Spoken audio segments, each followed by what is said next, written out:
Please, girl. Hello, hi. I'm Ken, and this is my cat, Kagami. And today we're filming from my basement. I know usually we film upstairs, but today we're just filming downstairs for whatever reason. And we're going to be talking about the pelvic floor journey so far. Chronic pelvic pain, pudendal neuralgia, pelvic floor dysfunction, whatever you want to call it, guys. It all kind of falls under the same umbrella. It all falls under the same thing. And I do want to make sure you understand that we're talking about chronic, so not someone who's been suffering for like a week or 2 weeks. Guys, if you have acute pelvic floor pain, stretching, there's a guy on YouTube, Uptown Mike, I think his name is. He does some stretching exercises. You can look him up. Or if you feel it's more severe, you can go and do pelvic floor. The cat. Why is the cat gotta be so distracting the second I get on video? Or you can do internal pelvic floor therapy, and that almost clears up all cases of acute pelvic floor. That is a huge thing you need to understand, is acute versus chronic. Guys, chronic is like 6+ months of suffering, right? So yeah, if you have acute, go look up those things and I'm sure you'll improve. Let's talk about chronic. Guys, I've had chronic pelvic pain for 7 years. So bad that I couldn't sit for more than 30 seconds at a time. I spent hours crying, lamenting, suffering, thinking my life was over, thinking about self-ending more than one time, and just generally thinking life is over. Life is over. What's the point of going on if every day is just going to be suffering, guys? And I'm not there anymore. I'm significantly improved. Am I better? I'm not gonna lie to you. I'm not 100% better. I'll say my pain levels, if you were to rank them 10 out of 10, my pain levels are like 1, 2. Most days. Sometimes it can get a little higher, but I'm able to keep it under much better control than I could in the early days, where I was like 10 out of 10 almost every day. And everywhere I went, everything I tried, my hand was basically knocked away. So first, let's talk about a little bit of the frustrations with all the treatments, right? Let me write this down so I don't get sidetracked. So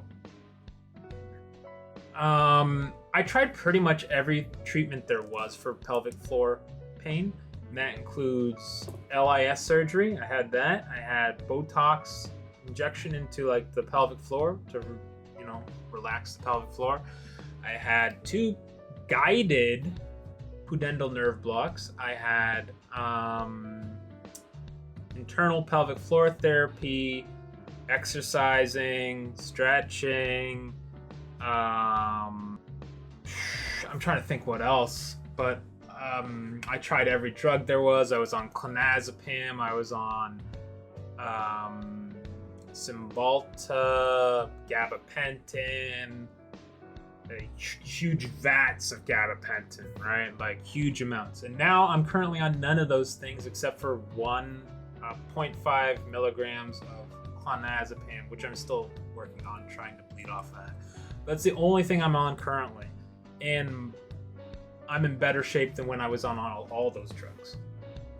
So what's the difference? What's the difference between when I first started and all the different drugs and all the different procedures and tests and everything and where I am today is the approach to how to treat the pelvic floor.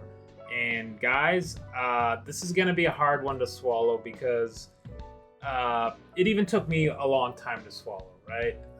When I went to the pain clinic, I went to the DeGroot pain clinic 2 different times. They kind of touched on this subject, but they also did a lot of talking about how just adapting to live with your pain for the rest of your life. And you're going to have to accept that you're in pain forever and to figure out a way to work with it. That honestly didn't sit with me. As a guy who was like 30, 34, 35 at the time, I'm a little older than that now. But it didn't sit well with me to be like, I am halfway through my life, maybe a little less, and I'm just gonna have to accept to suffer forever because nobody wants to help me. That didn't sit well with me, and I couldn't believe that was true. They did all these scans, EMGs, X-rays, everything. Literally every scan there was, telling me there's nothing wrong with me except, you know what? You're in chronic pain. Sometimes these things are just unexplained, and you're just gonna have to suffer forever. Take some drugs to try to lessen it for you, to lessen the burden, so that you could have some quality of life, which is all bubkiss. Guys, you need to take everything that you've heard thus far, everything you've heard from your doctor, from surgeons, from everything, and you just throw it out of your head. You need to be like, this is all bullshit, because none of them have any idea what they're talking about. They're all working their little, like niche, and they believe that they can fix you like a mechanic can fix a car, right? That like, we just need to like grease this bearing and everything's gonna be fine. It's like, guys, that's not how the human body works at all, because the human body involves this. Everything involves this. What's between here, right? And that's what you need to treat in order to treat your pelvic issue, whether it's CPPS or whatever, whether you've got pain somewhere else too, whether it's back pain, shoulder pain, neck pain, foot pain, that's chronic. Chronic is the key part. Because why are things chronic? Because your brain is perpetuating pain, right? And yeah, that is something that was super hard for me to buy into, because I was under the belief forever that there must be something physically wrong with me. There must be something wrong. There's something wrong with me that's special, that's different than what's wrong with other people, right? And that's not true at all. It's not true at all, but that's something that's put in your head by doctors, especially by doctors. It's the worst when doctors say, when they say, you have to suffer this for the rest of your life. They've said it to me, and I am way better than I was. And it wasn't because of them. They were useless. They were completely useless. His negligence has led to me suffering for 6 years, and it's only through my perseverance that I am here today, able to even talk to you. It had nothing to do with doctors at all. It has everything to do with treating the brain. Now, guys, I don't know about you, but for me, my chronic pain comes in waves. So there are times where it spikes up to a 10, then it'll come down to maybe a 4, then back up to a 10, down to a 4. And for a long time, there was no explanation. Why is this happening? I don't really know. And then eventually I started to really like study it and, make notes and be like, okay, whenever I'm stressed out a lot, that's when pain gets worse, right? When there are events coming up that involve going out, for example, like someone's wedding, or going out on a trip or something, pain would go up because I'd inevitably feel guilty that I'm probably gonna ruin the event for everybody by being in so much pain. Everyone is going to be paying attention to me and my symptoms, and how are you feeling? Okay, are your symptoms bothering you? How, all those type things that I would start getting anxiety before I even left the house, before I even got out of bed in the morning. My symptoms already start flaring, never mind when I'm in the car driving and all that, right? So you had to start thinking long and hard about those things, and ultimately come to the conclusion that pain is driven by anxiety, right? Anxiety, at least on some level, is driving the pain. Now, this is where I started looking into some ways to address this, and I found the app Curable. And I did a little bit of Curable. I did like a month or 2 of it, and I'll say that it is a perfect entryway into the mind-body treatment for pelvic floor pain, chronic pelvic floor pain, or pudendal neuralgia, or any chronic pain, really. It is the perfect entryway drug into the mind-body connection. I would say that it is not perfect by any means, But the best thing there is I got introduced to the concept of it, and they start talking about qualities, characteristics that you probably have. And when they start talking about it, and you start being like, "Whoa!" They're describing me like they picked you out of a crowd, and they said, "You, I know exactly who you are. I know all your personality traits, and you definitely have pelvic pain, or not pelvic pain, but chronic pain." You're like, how? How do they know all those things other than there are certain personality traits that lead to chronic pain? So guys, it might be worth your time to check out Curable, even if you just do the trial period. I think they have a free 1 week. I subscribed for 1 year, and it costs more than I think is reasonable. But when you compare that to being in pain for life, it actually is very reasonable, right? So if it starts your path towards using mind-body connection to improve your pain, it's probably worth the ridiculously high price of like $100 or whatever it is, right? It's not that insane, but I honestly think charging for information is stupid in general. So essentially, you could kind of skip them and go directly to Alan Gordon. Alan Gordon is really where you're gonna find some information that you're gonna be like, oh wow, this is really helpful. He has a podcast. He is one of the people behind Curable, and he runs his own Facebook page called Tell Me About Your Pain. His podcast, I think, might be called Tell Me About Your Pain Podcast, actually. And he also wrote a book called A Way Out. Now, I read his book, which I highly recommend you do. And I listened to all his podcasts, some of them twice. And some of them I've even listened to just like when I'm driving somewhere to remind myself of like the teachings. But what it'll really get into is how your brain has, first of all, created the pain and perpetuated the pain. And then finally after him, I got into this fellow. His name is Dan. He's a YouTuber. I'll try to find his page and link it. He is Pain For You. That's his thing. Pain For You. He's on YouTube, and he does daily videos. So even more than like Alan Gordon. He does daily videos talking about how to control your nervous system to lower your pain. And I've been doing my best to apply his teachings as well as Alan Gordon's. And sometimes they conflict, so you got to do your best to kind of work it out yourself. But essentially what it all comes down to is this, guys. And this is the mind-blowing part. There's nothing really wrong with you. There's nothing wrong with you. And I'm just saying this to you is gonna make you upset, right? I'm sure it's upsetting you just me saying it, right? Because it made me upset when they say there's nothing wrong with you. There really isn't anything wrong with you. I'm just like, F you, F you for saying that. That's so unfair for you to say that when I'm suffering. And it's like, they're right. They're right. And the proof is in the pudding, right? The proof is in the pudding. If you do their teachings, you're gonna get improvement.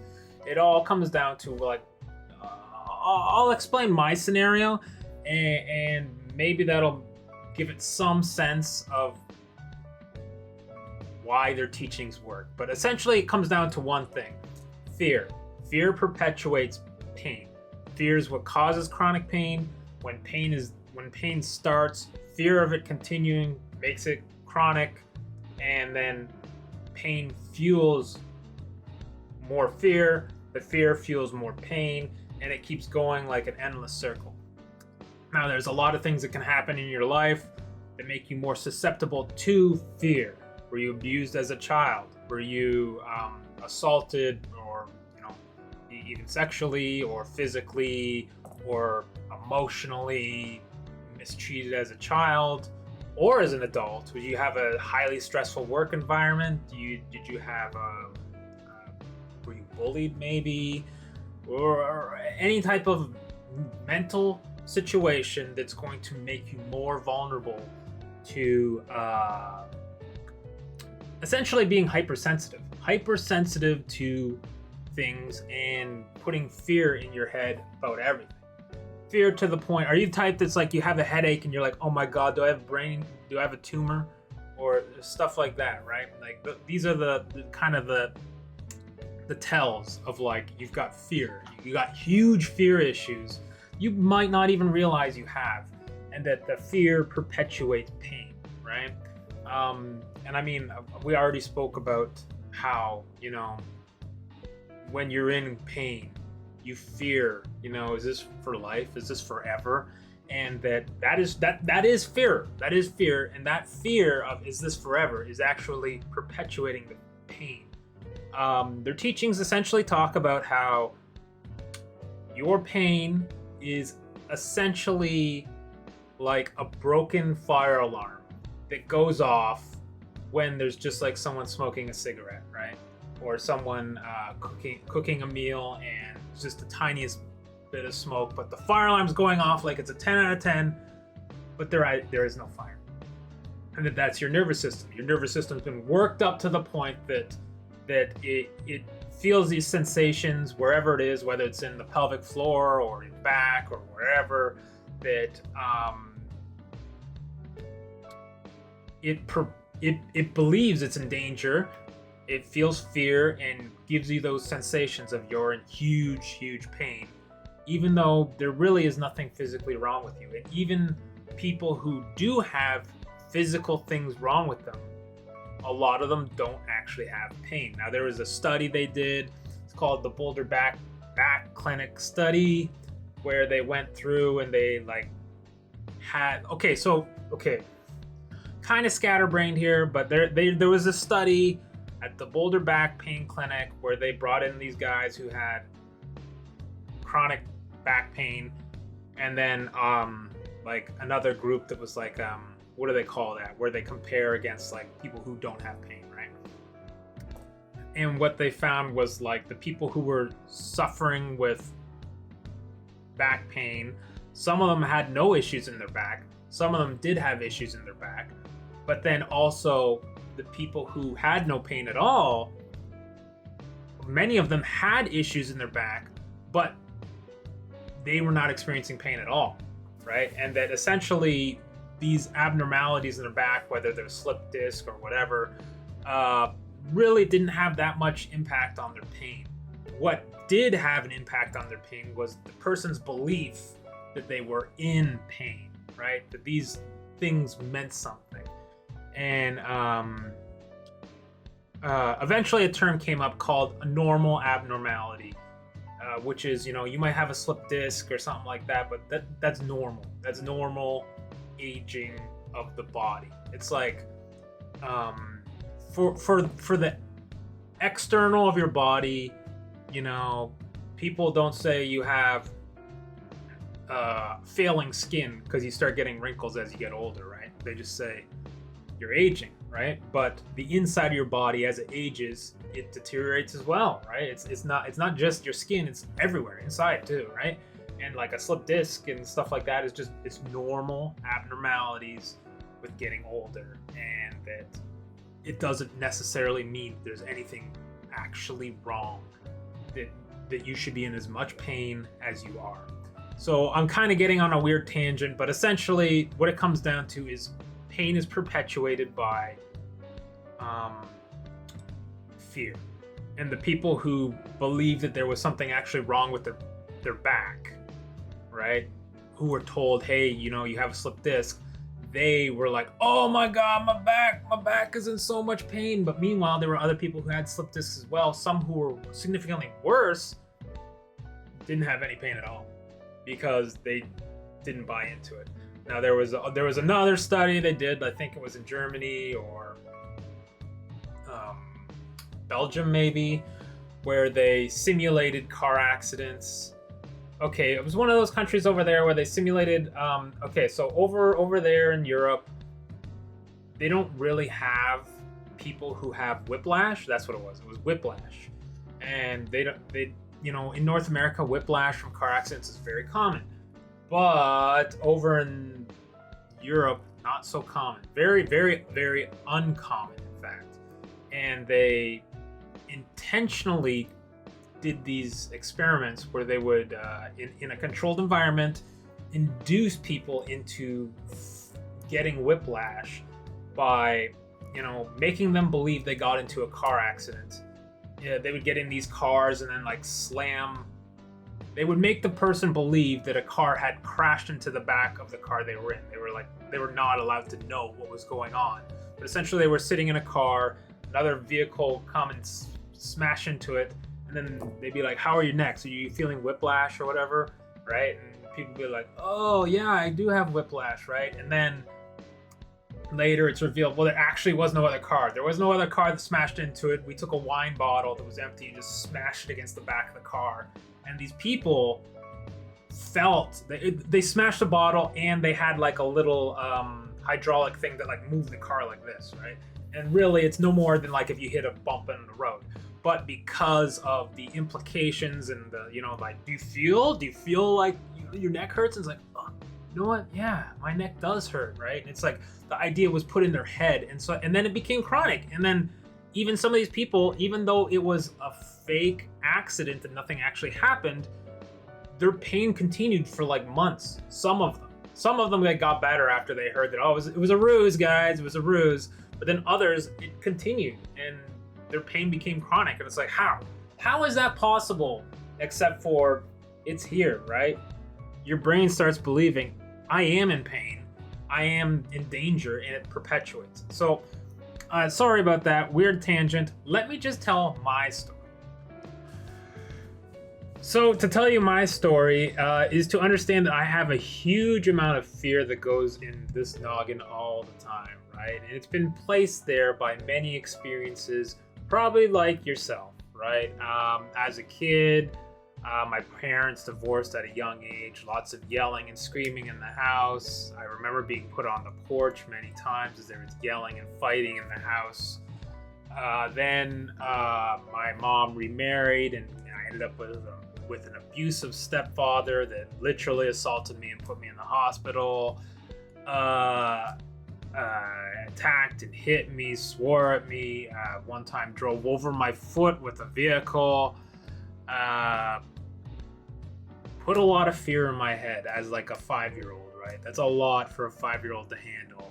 It's a lot of adult emotions at that age, right? And then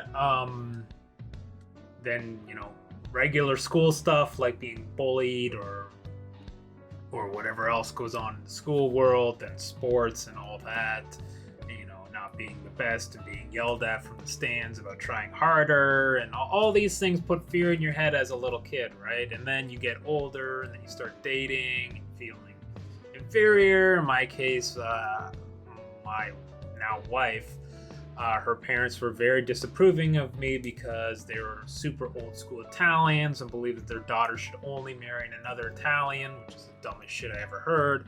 But they have a lot of insecurity issues themselves that they pushed onto me and made me feel fear all the time of how is my relationship stable? Are they trying to do stuff behind my back? Fear. You're getting a theme yet? So then you go into the world of working 9 to 5 or whatever, just any job really, and there's the fear there. I worked a job where I worked in a machine shop, and that machine shop had a whole bunch of like old school guys who were like in their like 50s into their 60s and did not like young people. I was much younger at the time, and they would actually like take my radio and smash it because they didn't like the music I listened to, and creating more fear in the work environment. And then I became a computer programmer, worked at this place and worked all the way from junior entry-level programmer all the way to the lead developer of the firm.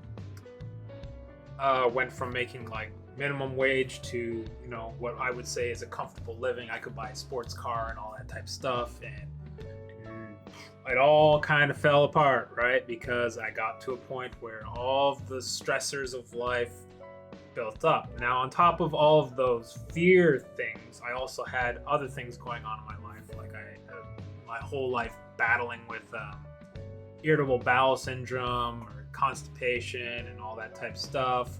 And then on top of that, like 2 years before I came in with my chronic pain, I blew out my knee playing basketball. And then the very next year got into like I got injured again working on vehicles, and I got hit right in the face with something, and it really hurt my morale a lot. It made me feel super depressed. And then the year that my chronic pain finally began, I was in a hugely high pressure situation at work, stress at home because, pressure from my spouse's family and all sorts of nonsense there.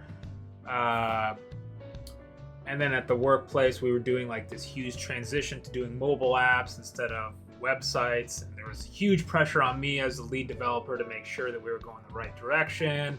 And then I had a bout of my irritable bowel syndrome, constipation, which led to huge bloody bowel movements. This was something that was on and off my entire life, but it was at a time where stress was at the absolute maximum.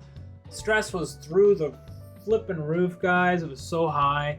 And then that happens, and then your mind starts doing things that you don't even realize. You start worrying about, are you like if you had a headache and you're like, do I have a brain tumor?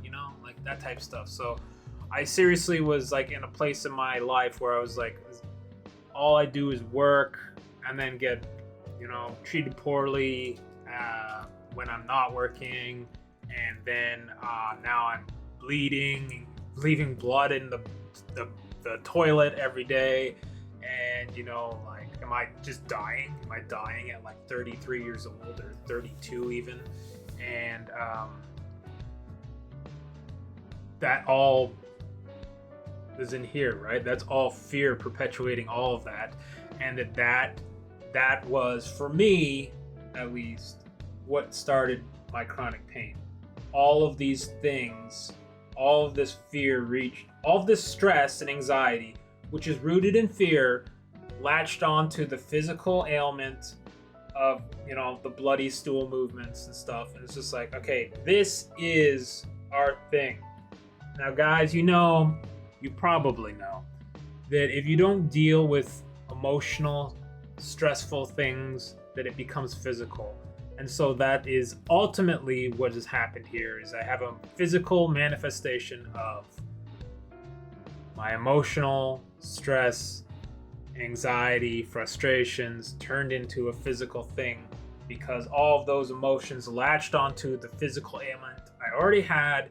And then it's like, okay, now let's take this and ramp it up to 11, and your whole life is obliterated, right? And I still am not recovered, but I am way, way better than I was way back then, where I spent months crying, thinking my life was over.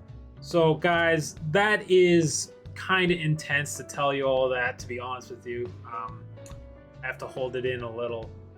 But yeah. You can treat your pelvic pain using the mind-body approach, and it's helped me a lot. It's helped me so much that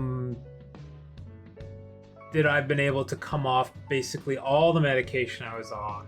I was on so many pills, and I'm off pretty much everything except a small, like 0.5 milligram dosage of clonazepam. But there was a point where I was on like 2 milligrams of that. I was on Cymbalta, I was on gabapentin, I was on you name it, I tried it.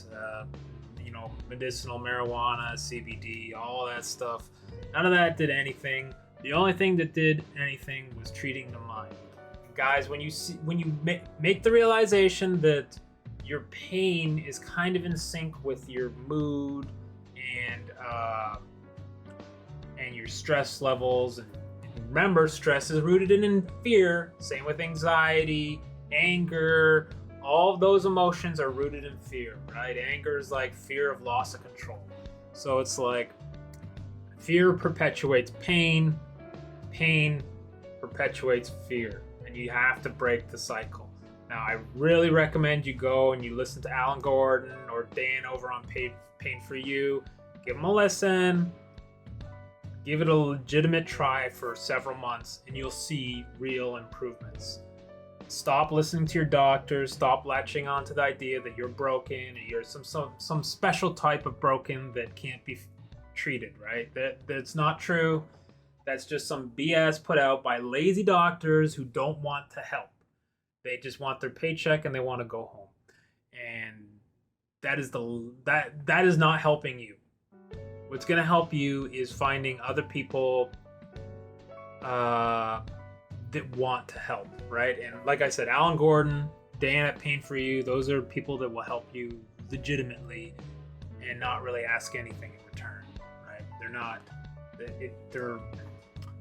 They do run clinics and stuff like that. So yes, they can make money, but they also offer free stuff as well. So try those things.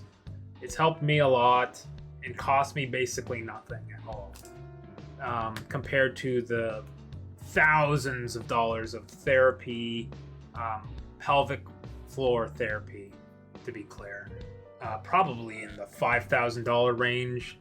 That did nothing. Not to mention all the drugs, which was probably over $10,000 drugs over 7 years. And etc. Point being, none of it really did anything. What did was treating the brain by reassuring it that you're safe, you're okay, disabling fear, disabling danger, and being understanding that this is a process that's not going to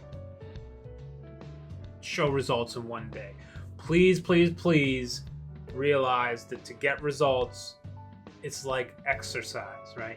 In this case, you're exercising your brain. You're treating yourself by treating your brain. And the same way you build muscle in your arms, which I have absolutely none, you don't build muscle in one day. You lift a weight like a few times and say, it didn't work, right? You have to do it all the time. Same with running, building cardio, or anything like that. Same here. You need to practice this all the time, and you're gonna see results. If you do it for 1 week and say, I don't see anything, you're not going to see results. But you have to buy in. You have to buy into this stuff. You have to really want it to work and truly believe it. You can't trick yourself into thinking, I'm not in pain, right? You can't ignore pain. Pain is designed to be unignorable, right? That's the whole point of pain, is to make you feel something so intense that you have to pay attention to it. So you can't ignore it and be like, I don't hear you, pain, you don't faze me, pain. That doesn't work. It doesn't work. You can't run away from pain. You actually need to be like, as silly as it sounds, like hugging the pain and being like, it's okay, pain. And that'll bring down your symptoms. I hope that sort of makes sense. I've kind of been rambling for a little bit, but yeah, essentially, you need to change your whole way of treating yourself, your outlook, from being like this physical thing, like I need to work this muscle, whether you have chronic pelvic pain and you're trying to do internal therapy or stretching or whatever. It's all bubkiss. It's all here, guys. And go follow those two fellows, listen to their lessons, and apply it to your life. You're going to see improvement. You are not...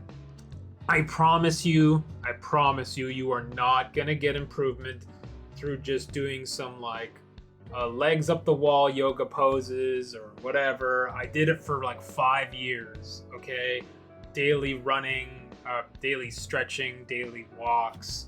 Those did nothing at all. Nothing. It's all BS. These guys who have, no offense to them, but they have acute pelvic pain that they treated successfully. And all the power to them. You know, they have acute pelvic pain and they treated it, and I'm happy for them that they were able to treat it. But that doesn't apply to you. If you're a chronic sufferer that's going on for years, the treatment is completely different than those who are legitimately have acute pelvic pain issue and need to treat it through doing acute treatments like a stretch or a pressure release like like a pressure point release type stuff. Another poor example is Dr. Anderson, Anderson Wise Protocol. He's absolutely the worst. Don't buy that guy's book. That guy is just like a piece of shit. Okay, he does a terrible job at communicating how to actually treat yourself, which is not through. He has all these diagrams of how all the pressure points that he pushes, and none of them do anything. I did all of that, by the way. And I've also spoken to people that have attended his clinic. Complete joke. All of your focus needs to be on here in your brain, deregulating your nervous system to a point where pain does not faze you, and when you do feel pain, to have the right mindset to be able to be like, we're okay, calm down the pain and feel it fade away. There's a great audio track done by Alan Gordon called Somatic Tracking that essentially will walk you through, tracking your pain, and if you do it a few times, you'll see it really does work, and that you can try to follow your pain and see it as it moves. Try to use your logic brain to say, how is pain movable? How is pain able to take vacations if it's really a physical injury? It's like if you have a cut on your arm, it doesn't just go away. It doesn't stop hurting, right? It's always hurting, right? But if you have chronic pelvic pain or any chronic pain, there are times where it's not present. Maybe you're at a sporting event or you're on a vacation and you're like, I didn't even think about it all. But now that I'm home, I have time to think about it. And oh my God, I'm in the worst pain ever and I'm paying for being out. And that is all because your brain thinks, okay, we should be in pain and we need to pay for the fact that we weren't in pain. We need to make up for it. That's all mindset, guys. It's all mindset. It's kind of insane. But I hope I've got it through to you a little bit, just how crazy it is and how you can help yourself by listening to these teachings. It's helped me. I am not perfect. I'm 70, 80% better, but I still have days where I'm in higher pain than usual. But I'm sitting here, I've been trying to record this video probably for 3 to 4 hours, screwing up constantly, trying to do cuts and fixing it, and the cat jumping in the scene constantly and having to get rid of her because she's like, hey, I'm gonna be in the video. So hopefully I've gotten something through to you. Hopefully you'll consider looking into the mind-body treatment for your chronic pelvic pain, and stop giving credence to anyone who says you have to live with this forever, because it's not true. The more you believe you have to live with it forever, the more you will live with it forever.